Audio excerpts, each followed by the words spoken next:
because you are so proud, you have so much, you think you're so great, that you're not honoring the Mahaprasad of a saint, I curse you and your entire dynasty of everyone around you, including all the demigods, to fall into total poverty.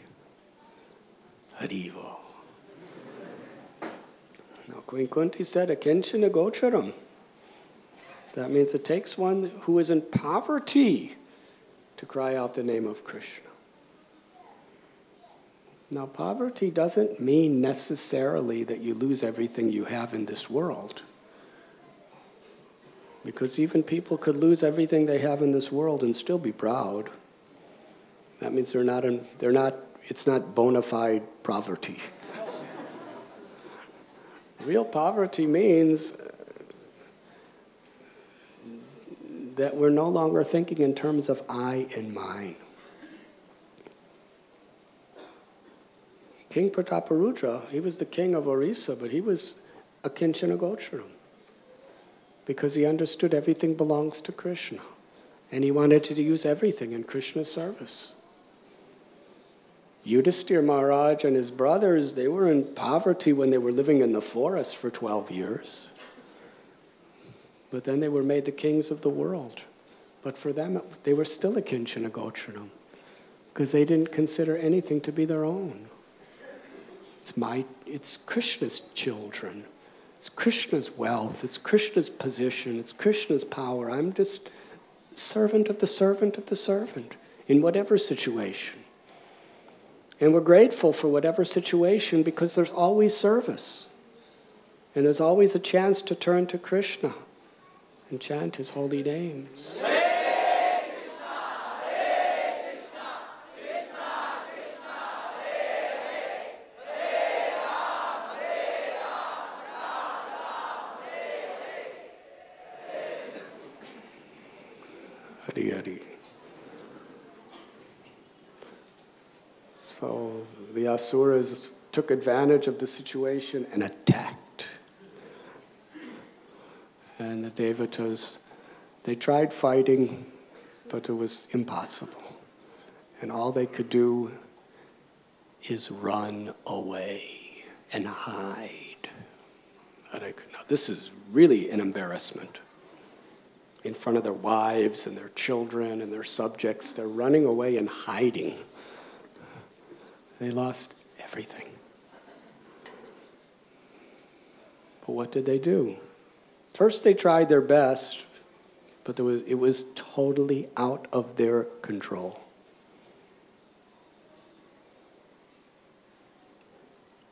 I've seen devotees, who had their problems, had their issues, but then they got some incurable disease or some situation of health where everything's totally out of your control. There's just nothing you can do. You're suffering. You may die. You're like Gajendra in the clutches of the crocodile of disease or some other complication. And it's amazing how such sincere souls, they grow spiritually like never before. Because they recognize their humble position. They take shelter of the Lord. They pray to the Lord. And we have seen people become perfect in that situation,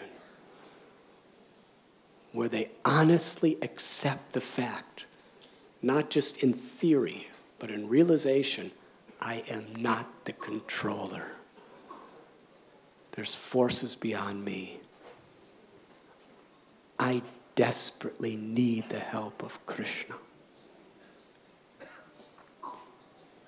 So the demigods were understanding this. And they all went to Lord Brahma. They went to his assembly place and told him their situation. And because we cannot approach God directly, We can approach God, but it has to be through the blessings and the mercy of those persons who love God. Even the demigods follow this. They always go to Lord Brahma, who's the guru of all the demigods. And Lord Brahma doesn't take credit for anything. Lord Brahma understands. He's above all this. He doesn't lose anything, but he understands it's only by Vishnu's mercy that can be helped. All these different avatars that come, Ram, Krishna, Varaha, Brahma prays to Krishna to come and save them. This is Guru. Guru doesn't take the credit. Guru just tries to connect the devotees to Krishna by petitioning Krishna's mercy and blessings upon these people.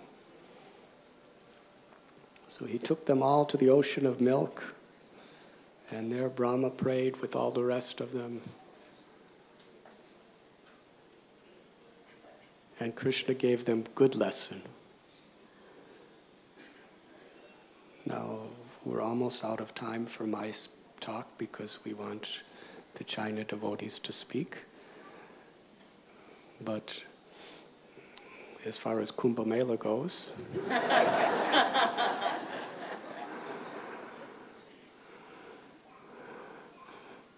interestingly, on the subject of elephants, I was going to take bath in Mother Ganga in Haridwar, and there was a procession. And it was an amazing procession of these sadhus. And one particular, the guru was on an elephant. Huge elephant. And he was sitting on the elephant. And he had matted hair. And his matted hair, he had it come out like this. So he was sitting on top of the elephant in a nice seat.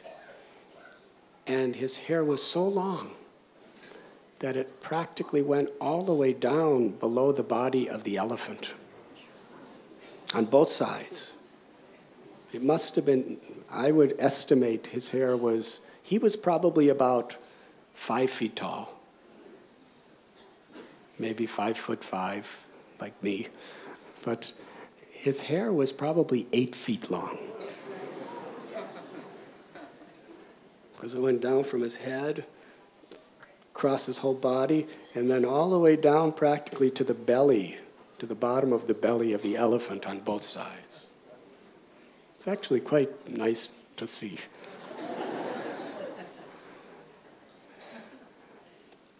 And there was bands playing and dancers dancing and singers singing. And meanwhile, he was going on the elephant. And behind him were his disciples. They were all sadhus. And they had ashes on their bodies and long matted hair. And they were all riding on camels. And each one had a particular weapon they were carrying, tridents and other swords. It was interesting because they were on because camels are not that easy to ride, actually. They're on the back of a camel, and one is carrying this big trident, and at the same time the camel's moving, and people are throwing garlands and flowers on all of them, and then they're trying to smoke ganja.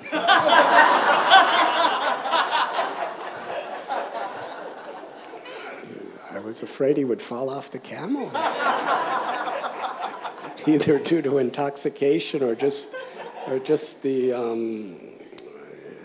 logistics of doing all these things at the same time. But it obviously was an important thing for him. It was quite incredible.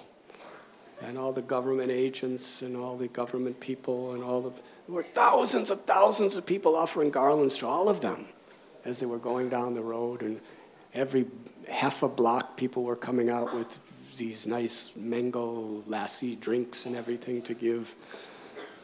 So it was quite nice procession, actually. But he was on an elephant.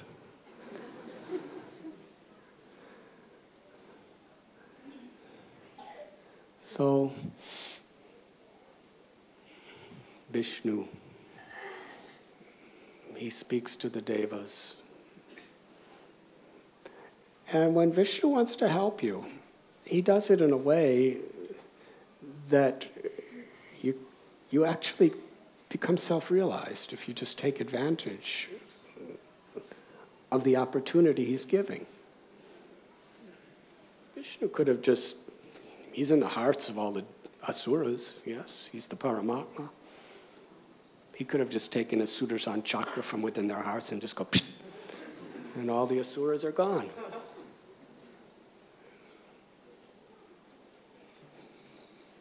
But that wouldn't have been so exciting or instructive.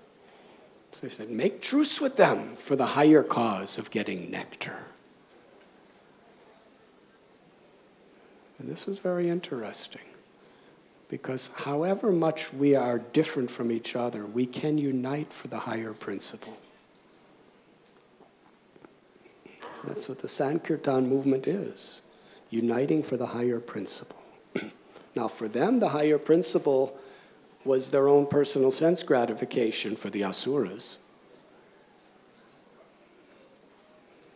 But for devotees, we can put aside all of our superficial differences for the higher principle of pleasing Krishna. Samsiddhir Haritoshanam. The ultimate goal of all of our activities is to please Krishna, to please Srila Prabhupada. And in doing so, to become liberated from our own egos and love Krishna.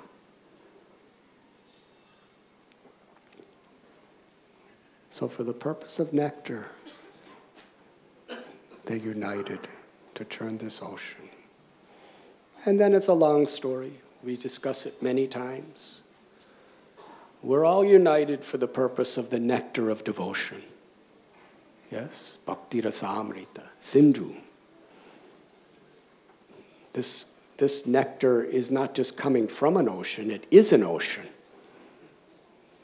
That's what Prabhupada came to give us, the nectar of devotion on behalf of Rupa Goswami and Chaitanya Mahaprabhu.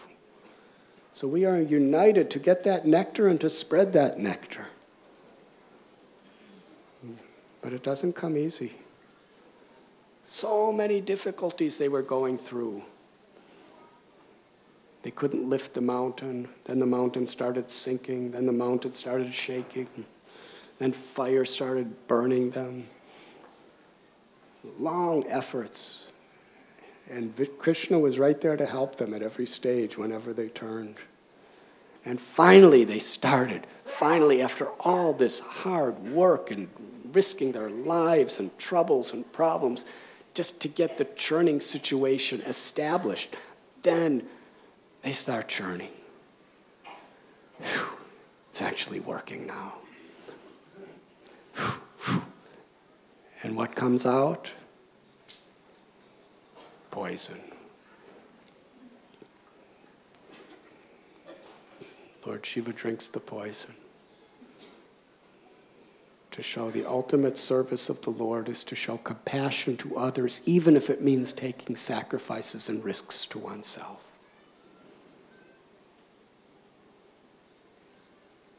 And then so many temptations. Horse comes out, elephant comes out, jewels come out, surabhis come out, Lakshmi comes out. Krishna warned them. Anything bad comes out, don't be distracted by that. And anything good comes out, don't be tempted and diverted from the path. Just keep churning. Keep your mind focused on the nectar.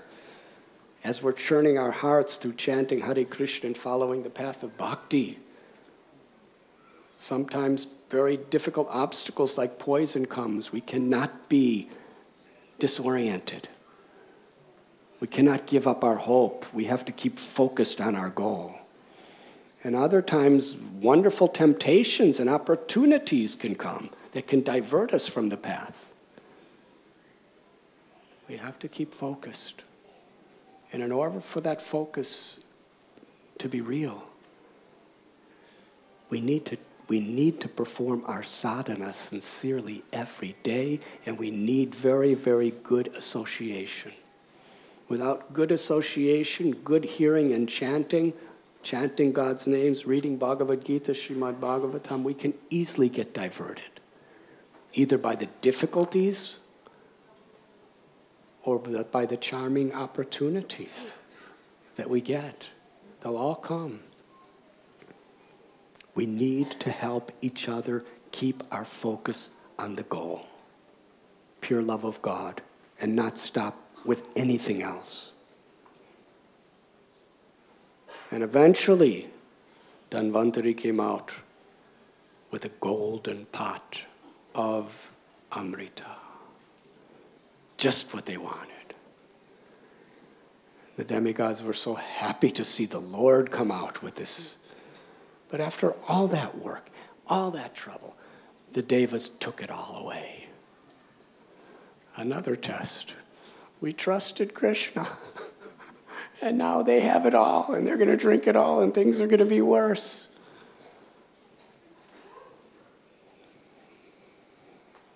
But devotees never give up their faith or hope. Srila Prabhupada said, impossible is a word in a fool's dictionary. Whatever the impediment, whatever the difficulty, if we just are happy knowing that Krishna's all powerful and Krishna's all merciful, and I give my life to Krishna, whatever may happen, let it be. I'm with you, Krishna.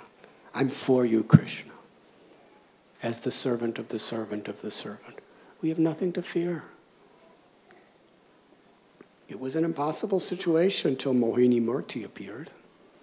She made the impossible possible. Through her powers, the asuras willingly gave all the nectar to her, and she gave it all to the demigods. And then she took her form of Vishnu and flew away. But then the asuras were really angry because they knew they got cheated. And they started another war. And Jayanta, according to Skanda Purana, the son of Indra, he took that pot of nectar during this 12-day war, and in different places, he hid it. In Prayag, he would hide it in these different places at different intervals, at Prayag, Haridwar, Ujjain, and Nasik. And in each of these 4 places, every 12 years, this Amrit emerges with its full potency.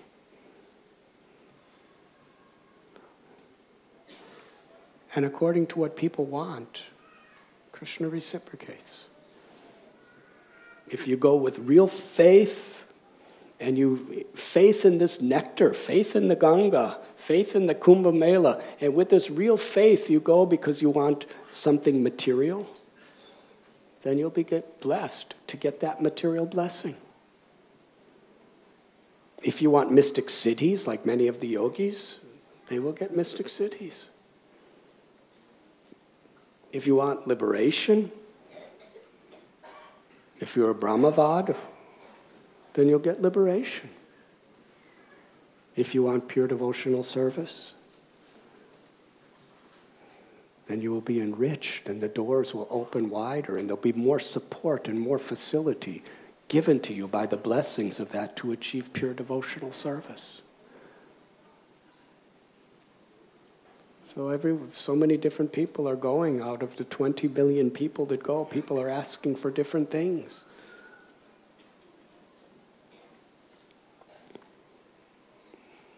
See, the Ganga has 3 forms, according to Sripad Vallabhacharya. There's the form of the Ganga of water. And on the earthly plane, the water's there. And she's nourishing the crops. She's giving bathing water. She's giving drinking water. She's giving so many gifts to human society in the form of water. But also Ganga is a place of pilgrimage. And people who have faith in Ganga in this way can access her blessing as a place of pilgrimage where they can get these different things. Some people want good husband or good wife, or if they already have a wife or husband, they want them to be good.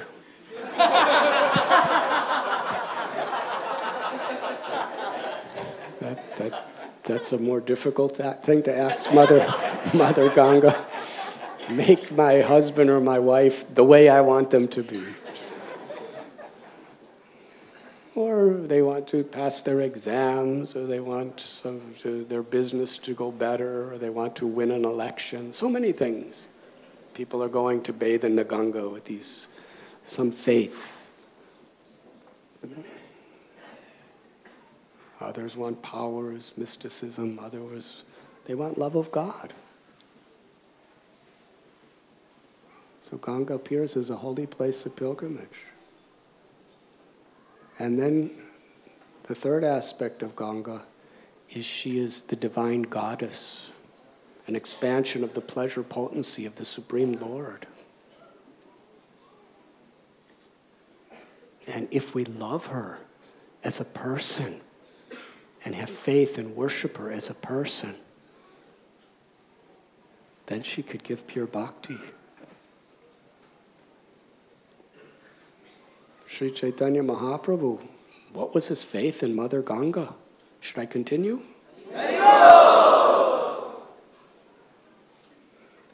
It is explained in Chaitanya Bhagavat that Ganga Devi, the goddess, the divine personality of Ganga, who presides over the Ganga, who's non-different than her water and who's non-different than her being the place of pilgrimage to remove our sins. Ganga Devi is thinking that Yamuna Mai is such wonderful service. The Gopas are bathing in her, and Krishna and Balaram are bathing in her, and they're bringing the cows and the calves and the bulls to drink her waters, and they're having all sorts of water sports in Ganga, and she's supplying such beautiful, beautiful arrangements. Yashoda Mai is bathing Krishna in the Yamuna, and Nanda Maharaj is taking baths in the Yamuna, and Krishna and all his friends are having their most intimate, loving leelas. And the gopis, Krishna's standing on the bank of the Yamuna playing his flute, and Yamuna's stopping her waters and bringing him lotus flowers. And then on the banks of the Yamuna, the gopis are having Ras Leela with Krishna, and she's offering soothing breezes for the pleasure of Krishna and Radharani and gopis. And then in the Ras Leela, Krishna takes Radharani and all the gopis in the Yamuna, and they're laughing together and playing together and hiding behind lotus flowers together, and Yamuna is just serving. All she does is serve, facilitate love, facilitate pastimes. Ganga was not envious. Ganga was not jealous. Ganga was just so much happy to see the good fortune of Yamuna, but was longing that she could do that service too. So she did tapasya. And Krishna gave her the blessing in Kali Yuga. Radha and Krishna, Radha Krishna will appear as Gauranga Mahaprabhu. Radha Bhava Duti Suvalitam Nomi Krishna Swarupam. And perform the same Braja Leela in Navadvip. And you will be there to assist in every way. And how she assisted? In every way. When Gauranga Mahaprabhu decided to appear, he chose to do it during an eclipse where everyone was in the Ganga. And in those days, for the whole duration of the eclipse, everyone stood in the Ganga and loudly chanted the holy name.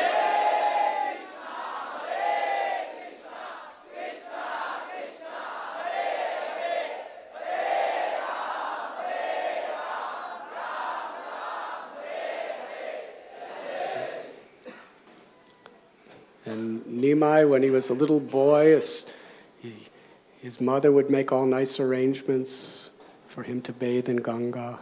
And when he was a student, practically for a major portion of the day, Nimai and his students would just play in the Ganga. They'd splash everyone and spit water in the faces of Brahmins who were trying to do their Gayatris. So many pastimes. Just playing in the Ganga, almost all day, Nimai and his friends, just like Krishna and the Gopas. In fact, they were Krishna and the Gopas. And Keshav Kashmiri, what was Nimai's love and faith in Ganga? 3 times a day. He would bow down to her, worship her, honor her. He was teaching us what devotion is. And when Keshav Kashmiri came, we saw the drama, Adi Keshav Prabhu. He appeared. And little Charuni was Nimai.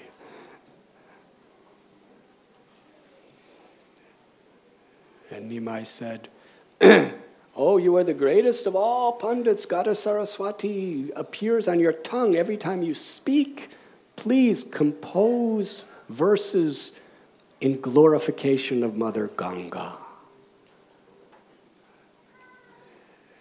And Keshav Kashmiri, like the raging wind, composed instantly 100 verses glorifying Ganga Devi. And it was there on the bank of the Ganga that Nimai liberated his soul. How? By taking away his ego, so that he could be humble and grateful, and then receive the mercy. Very systematic science.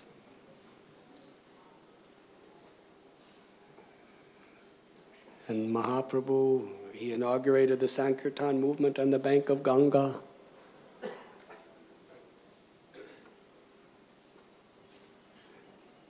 And he took sannyas at Katwa on the bank of the Ganga, bathed in Ganga. And then when he took sannyas and he went to Puri, according to Vrindavan Das Thakur, Mother Ganga was so eager to continue assisting Lord Chaitanya because he was bathing in her at least 3 times every day. Sometimes he'd be in her most of the day. And she was just doing seva, offering her life for the pleasure of the Lord and his devotees. But now he's living in Puri. So Ganga was flowing very fast from Navadvip to merge into the sea. At Ganga Sagar, she merges into the sea, and then her waters rushed to Puri, because Lord Chaitanya was bathing in the sea 3 times a day, and she was there assisting Samudra in facilitating the happiness of Lord Chaitanya and his devotees. Bathing Haridas Thakur's body and so many wonderful pastimes. And when Sri Chaitanya Mahaprabhu decided to go to Bengal, what did he say? He said, "I come in 2 forms in this age of Kali. As wood and as water. As wood I am Lord Jagannath, and as water I am Mother Ganga, who have come to deliver the fallen souls of their sins and give love for Krishna." And when Sri Chaitanya Mahaprabhu was walking, he said, "I'm going to Bengal." Lord Chaitanya said at one point, "I'm going to Bengal for 2 reasons. To see my mother, Sachi, and my mother, Ganga." And as he was on his way, when he came close to the Ganga, he started glorifying anyone who bathes in Ganga, touches the Ganga, drinks Ganga, sees Ganga, or anyone who is touched by a breeze that has come from the Ganga will get Krishna prema, love for Krishna. Now, is this an exaggeration? No. But we have to be receptive. That blessing is there. but we have to be receptive to benefit. It's like for those of you who have Ayurvedic doctors, recently one Ayurvedic doctor wanted to give me some medicine. So he told me I have to do some sort of a panchakarma.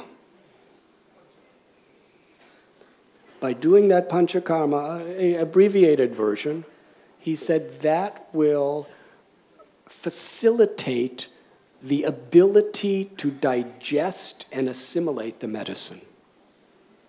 Otherwise, even the best medicine, if you can't digest it and assimilate it, it has minimal benefit to you.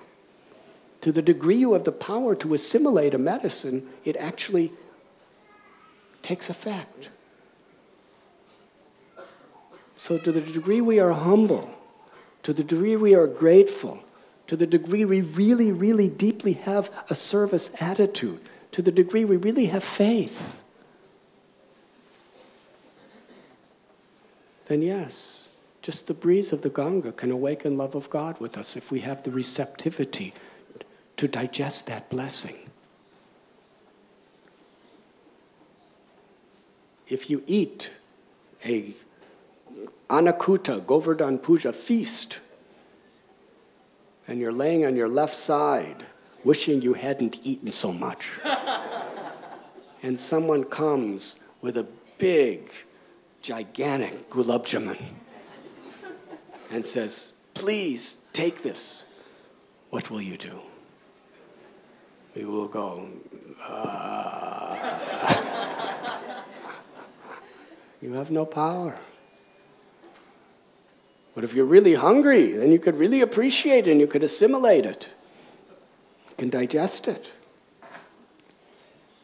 So similarly, that humility, that gratitude, that service attitude gives us a hunger for Krishna prema, a hunger for service, a hunger to chant God's names. And then when we chant Krishna's names, when we take bath in the Ganga, when we associate with holy people, we get proportionate effects.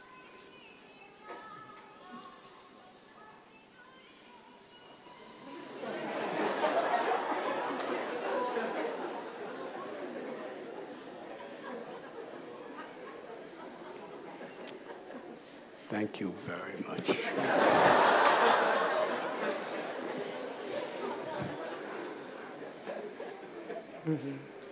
See, devotees are so nice. Even disturbance makes devotees happy.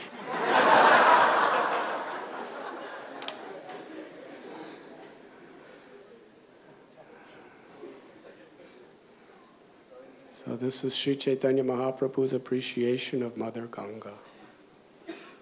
But Narottam Das Thakur, in one song, he explains that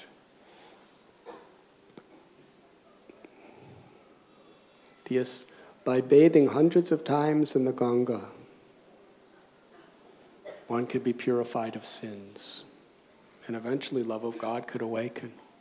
But just by seeing a pure Vaishnava, the same effect is achieved.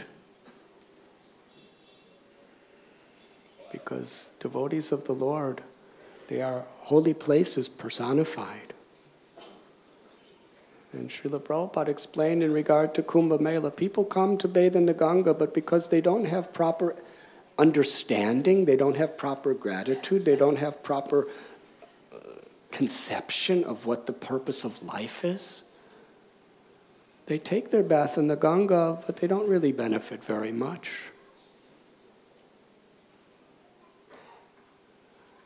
Therefore, the real purpose of going on pilgrimage, whether it's Kumbh Mela or going to Vrindavan or Navadvip, is to associate with holy people.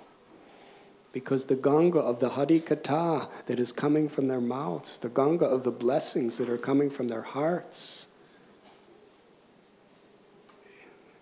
is the most valuable, priceless of all blessings.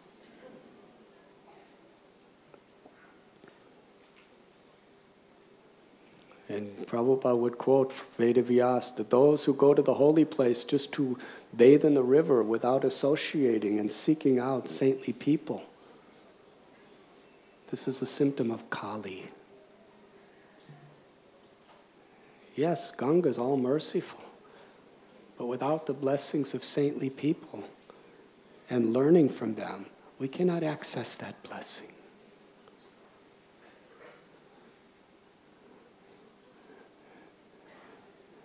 And the most powerful current of grace in this age of Kali is Krishna's holy names. Kalera dosandide rajan asti heka mahadguna kirtanad eva krishnasya mukta sangha paramraje. This Kali is an ocean of faults, but there is a benediction. If we just grateful to receive the instruction of Srila Prabhupada, he has given us this ultimate benediction. Simply chanting the holy names of the Lord. The result of following every other possible devotional activity. Aho bata swapa chotogariyam. Kapila Deva explains, even if you're born in a family of Chandala, the lowest birth by social standards, if one is chanting the holy names, that means one has gone to all holy places, bathed in all the holy rivers, many, many, many millions of times, has studied all the Vedas, have done all kinds of yajnas. The same result is there in this age of Kali, by simply serving the Vaishnavas and sincerely crying out Krishna's holy name.